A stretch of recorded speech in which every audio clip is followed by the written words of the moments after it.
Baik, pada pertemuan kali ini kita akan membahas mengenai analisis korelasi berganda. Jika pada pertemuan sebelumnya kita sudah membahas berbagai analisis korelasi ya. Pada pertemuan ke-6 kita membahas analisis korelasi sederhana. Kemudian setelah UTS pada pertemuan ke-9 dan 10 kita membahas mengenai analisis korelasi Rank-Sperman, kemudian analisis korelasi parsial.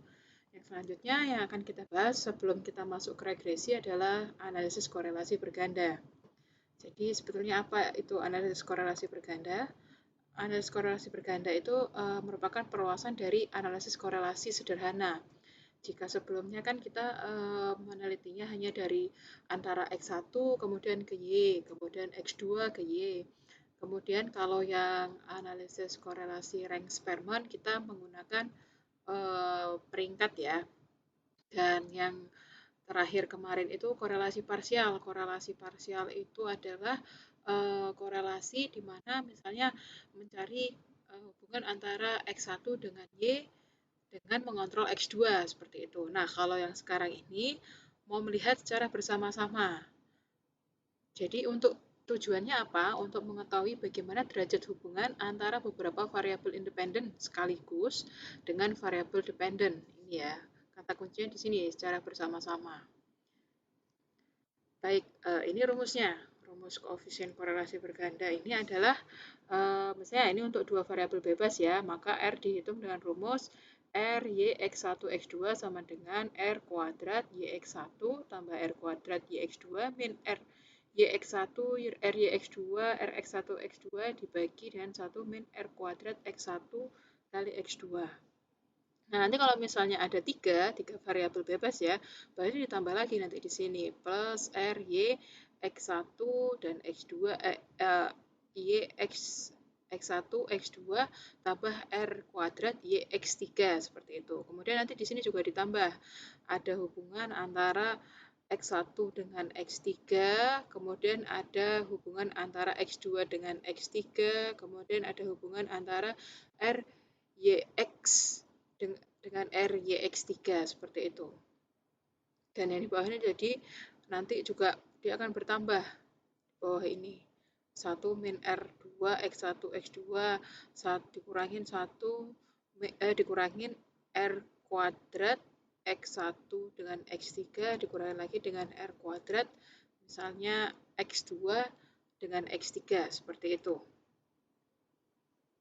Itu kalau misalnya ada 3, tapi ini biasanya kalau sudah 3, kebanyakan sudah menggunakan SPSS, karena menghitungnya akan sangat rumit. Ini biasanya yang kita masih menggunakan hitungan manual, itu kalau misalnya hanya dua variabel variabel independen, mohon maaf. Ya, bisa dilihat ya, nanti kalau misalnya ada 3, berarti di bawah sini ditambah lagi, ada RYX1, X2, dan YX3, kemudian ada RX1, X2, RX1 dengan X3, kemudian RX2 dengan X3, seperti itu. Itu kalau 3 variabel, nanti kalau 4 ya nambah lagi. Makanya kalau sudah lebih dari 2 variabel independen, lebih dari 2 variabel X, biasanya itu akan menggunakan SPSS. Ini ya rumusnya ya. Pertama kan kita harus mencari harus mencari satu-satu dulu, YX1, YX2, kemudian RX1 dan X2, seperti itu.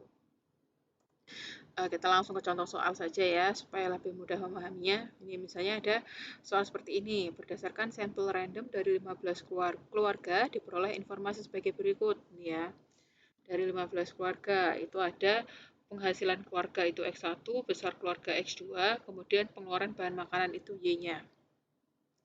Kemudian disuruh mencari adakah hubungan linear positif dan signifikan antara penghasilan keluarga dan besar keluarga secara bersama-sama dengan pengeluaran bahan makanan. Sama ya, kita uji hipotesis dulu.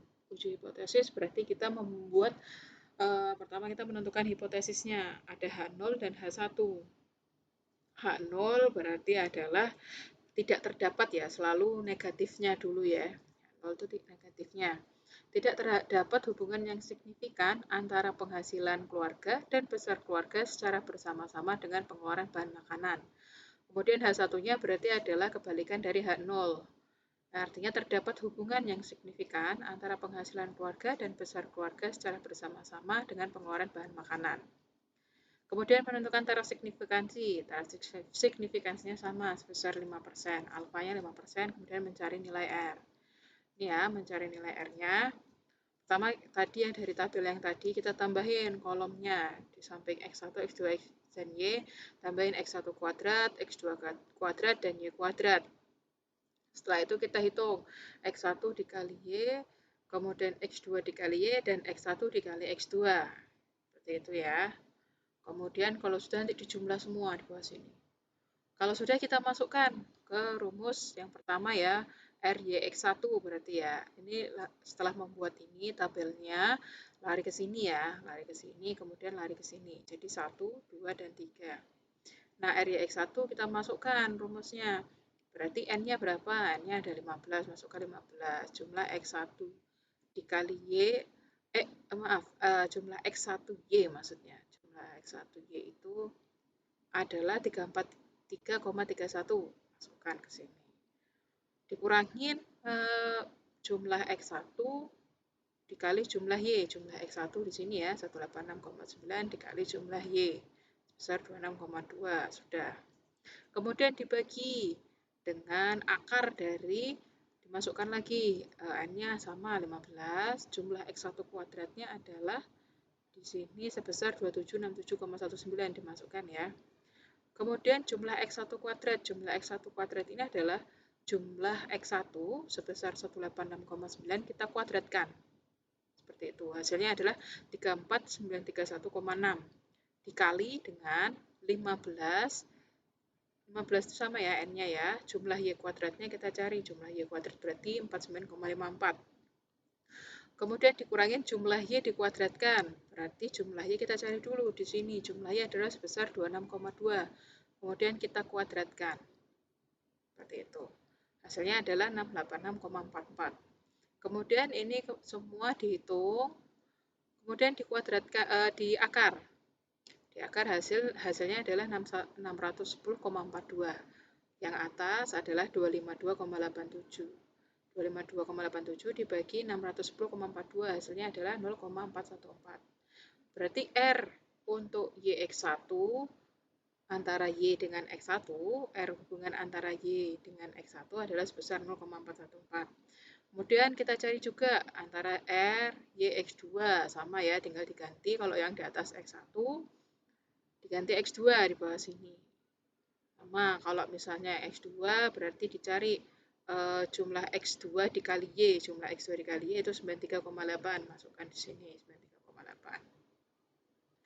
Kemudian dikurangin jumlah X2. Jumlah X2 itu adalah 48. 48 dikali dengan sama jumlah Y-nya sebesar 26,2. Seperti itu. Dibagi, kemudian untuk bawahnya juga sama ya. Tinggal diganti yang X1, yang di atasnya X1 kita ganti X2 seperti itu. Dapatlah hasilnya R untuk Y dengan X2 adalah sebesar 0,722. Kemudian RX1 dan X2 ini berarti diganti dari yang atasnya X1 dan X2. Ini tinggal nyomot-nyomot dari yang di atas ya. Dapatlah R untuk X1 dan X2 adalah sebesar minus 0,2. Seperti itu. Kalau sudah ketemu semuanya RYX1, RYX2, dan RX1 dan X2, kita masukkan ke sini untuk melihat korelasi secara bersama-sama. Rumusnya ini adalah R kuadrat YX1 ditambah R kuadrat YX2 min min 2 dikali R YX1, R YX2, dan RX1 X2. Tinggal masukkan saja rumusnya. R YX1 adalah 0,414, kemudian dikuadratkan. Kemudian R YX2 adalah 0,722, kita kuadratkan. Dikurangin R YX1 berarti 0,414, masukkan ke sini 2 dikali 0,414, R YX2 adalah 0,722 dan RX1 X2 adalah min 0,204. Dibagi dengan 1 min R2 X1 dan X2 berarti min 0,20 ini kita kuadratkan. Seperti itu. Ini di belakangnya sebenarnya ada 4-nya. Ketinggalan saya masukkan ya di sini ya. Mohon maaf ya kalau yang ini saya tulis tangan.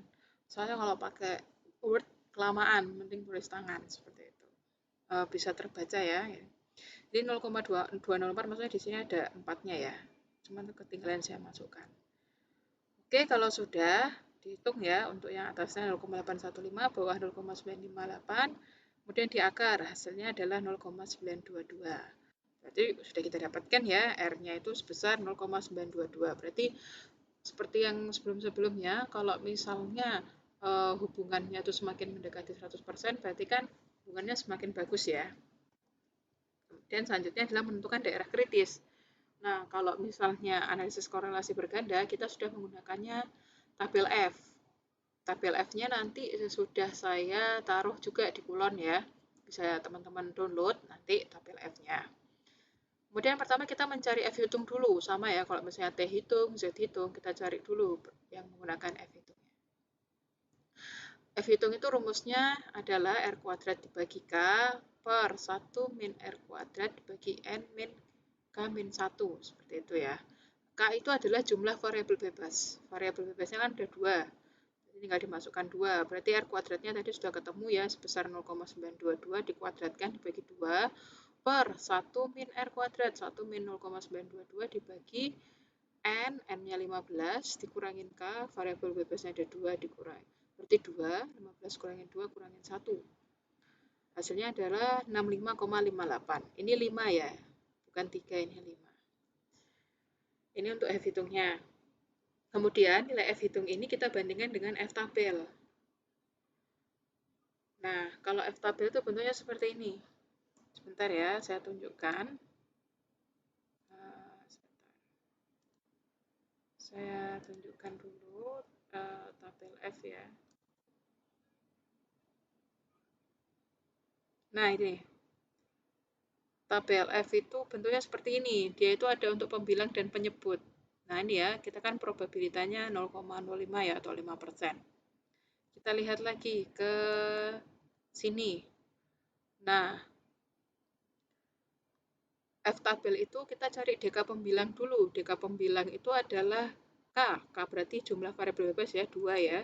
Di sini berarti kita cari 2 di sini. Sudah dapat untuk pembilang. Kemudian penyebut. Penyebutnya berarti N min K min 1. Berarti nilainya berapa tadi? N-nya 15, kurangin 2, kurangin 1. Hasilnya adalah 12. Mohon maaf ya, ini 12 ya. 15 kurangin 2, kurangin 1 ya. Berarti hasilnya 12. 15 kurangin 2, 13, kurangin 1, 12. Oke. Kemudian kita lihat untuk DK penyebutnya adalah 12 di sini. Kita tarik ya ke sini 12 dengan 2. Hasilnya adalah 3,89. Ya. Nah, ditemukan nilainya adalah sebesar 3,89. Saya salah ya tadi, soalnya saya nulisnya 13 ya, 3,81. Ternyata 3,89. Berarti F tabel ditemukan sebesar 3,89. Nah, F hitung sebesar 65,58 ini lebih besar daripada F tabel sebesar 3,89. Yang artinya kita akan menolak H0. Itu ya, kita menolak H0. Kalau menolak H0, berarti kesimpulannya adalah benar, memang ada hubungan yang signifikan antara penghasilan keluarga dan besar keluarga secara bersama-sama dengan pengeluaran bahan makanan. Ini kalau kita pakai hitungan yang manual. Nah, ini kalau misalnya kita menggunakan SPSS. Sama, kalau menggunakan SPSS, awalnya kita itu menentukan hipotesis, H0 dan H1-nya masih sama dengan hitungan manual. Taraf signifikansinya sama 5%, kemudian kita mencari nilai R menggunakan SPSS ya. Nah, ini misalnya sama ya, kita mulai dari awal saja. Oke, sebentar saya close dulu.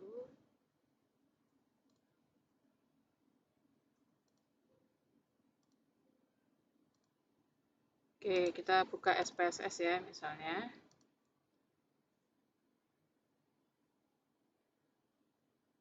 Oke.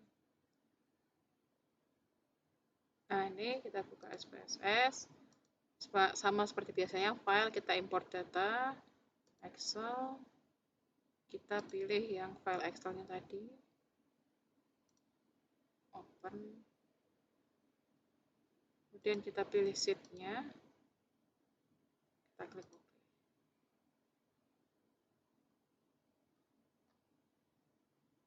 Maaf, sebentar, kita import lagi ya.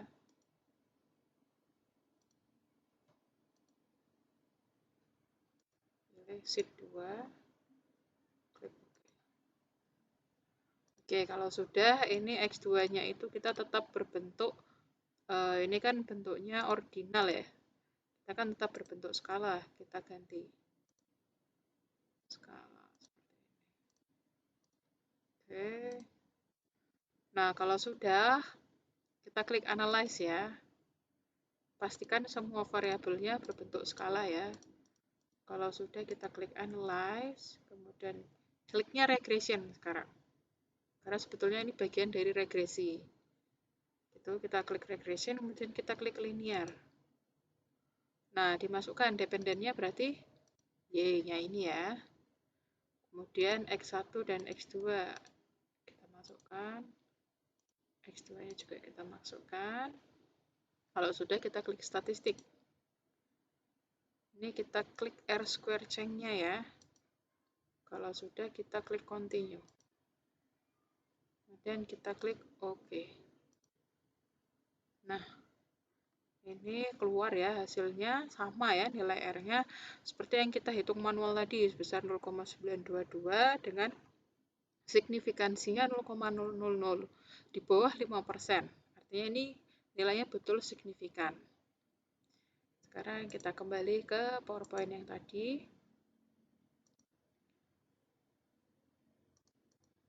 Ini ya, nih. Setelah kita cari, kita dapatkan ya nilainya sebesar 0,922. Nilai ini sama seperti yang sudah kita cari dengan menggunakan hitungan manual. Dan nilainya itu juga signifikan. Signifikannya karena apa? Ini 0,00, nilainya lebih kecil daripada 5%. Artinya H0 ditolak. Sama ya, H0 ditolak. Menolak H0 artinya terdapat hubungan yang signifikan antara penghasilan keluarga dan besar keluarga secara bersama-sama dengan pengeluaran bahan makanan. Gitu. Ini untuk cara yang menggunakan SPSS. Bisa ya tadi ya. Kalau menggunakan SPSS, saya ulangi ya. Kita buka, kita klik analyze, regression, linear, dimasukkan dependennya, kemudian independennya juga dimasukkan. Kita klik statistik, klik estimate, model fit, dan R-square change, continue, dan kita klik OK. Nanti hasilnya keluar seperti ini tadi. Ya, keluarnya kita ambil yang model summary aja. Yang ini yang di copy. Nah, dari sini cara membacanya adalah kita lihat ya, kalau nilai signifikannya yang change ini lebih kecil daripada 5% atau 0,05, artinya kita menolak H0. Ya, berarti memang betul signifikan seperti itu. Ini untuk uji hipotesis analisis korelasi berganda menggunakan SPSS. Jadi seperti itu yang saya sampaikan mengenai analisis korelasi berganda. Kemudian untuk selanjutnya ada tugas ya. Tugasnya nanti bisa dikerjakan. Teman-teman mohon mengerjakan tugasnya. Kita dikumpulkan minggu depan. Punya seminggu ya untuk mengerjakan, sama ditulis tangan. Nanti ada hitungan yang manual dan yang SPSS-nya. Coba teman-teman kerjakan gitu. Seperti itu ya kira-kira yang bisa saya sampaikan. Kalau memang nanti ada pertanyaan, bisa WhatsApp saya. Nanti akan saya jawab sebisa saya. Seperti itu. Kurang lebihnya mohon maaf. Seperti itu yang bisa saya sampaikan. Wassalamualaikum warahmatullahi wabarakatuh.